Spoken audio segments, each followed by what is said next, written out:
সাবধানে বলবেন। ভারত বলেছে জিয়াউর রহমান পাকিস্তানের চর, কি বলেন ঠিক কিনা? তাহলে জিয়াউর রহমান পাকিস্তানের চর, বিএনপির লোকদেরকে আওয়ামী লীগ রাজাকার বলেছিল, ঠিক কিনা? 26-এর ভোট বিপ্লবের মাধ্যমে 90 ফ্যাসিস্টের জানাজা এবং কবর হবে ইনশাআল্লাহ। হাইকোর্টে মামলা হয়েছে, আমরা কোন মামলার পক্ষে নয়, ভোট করতে হবে, জামাত ইসলামী সরকার গঠন করবে ইনশাআল্লাহ।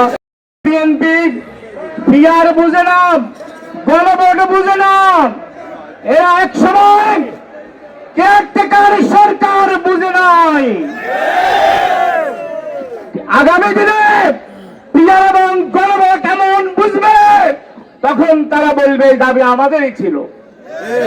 প্রিয় ভাইরা, আমরা বলতে চাই সকল শহীদদের খুনিদের বিচার করতে হবে। আমরা যেভাবে 24-এর বিপ্লবের মাধ্যমে ফ্যাসিস্টদের মৃত্যু হয়েছে, 26-এর ভোট বিপ্লবের মাধ্যমে 90 ফ্যাসিস্টের জানাজা এবং কবর হবে ইনশাআল্লাহ।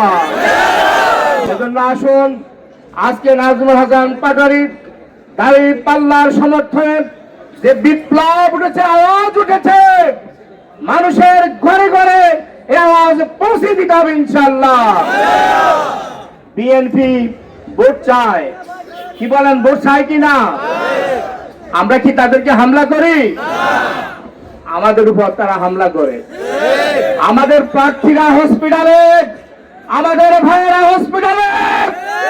আমি প্রশ্ন করতে চাই, আমরা 22 বছর 4 দলীয় এবং 20 দলীয় জোট করেছি, ঠিক কিনা?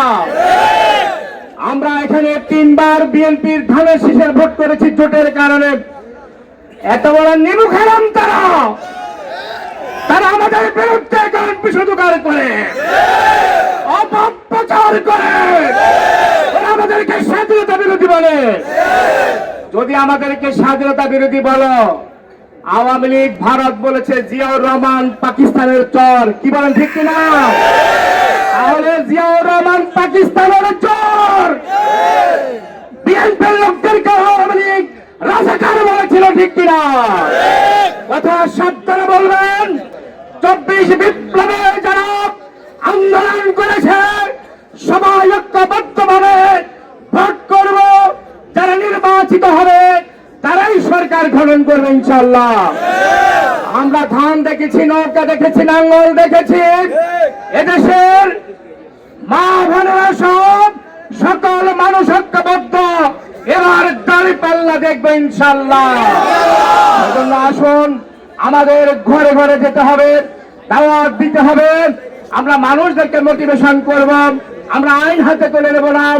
আমাদের ওসি সাহেব আসবেন আগামী 6 তারিখে, আমরা কথা বলবো। আমরা দেখেছি নির্বাচন নিয়ে চক্রান্ত করছে যারা, তারা আমাদের বিরুদ্ধে কথা বলে। আমরা নির্বাচন চাই, ঠিক কিনা? আমরা দেখেছি রাষ্ট্রপতির সাথে ইসি 10 তারিখে বসবে, কি হয় আমরা দেখব। হাইকোর্টে মামলা হয়েছে, আমরা কোন মামলার পক্ষে নয়, ভোট করতে হবে, জামাত ইসলামী সরকার গঠন করবে ইনশাআল্লাহ।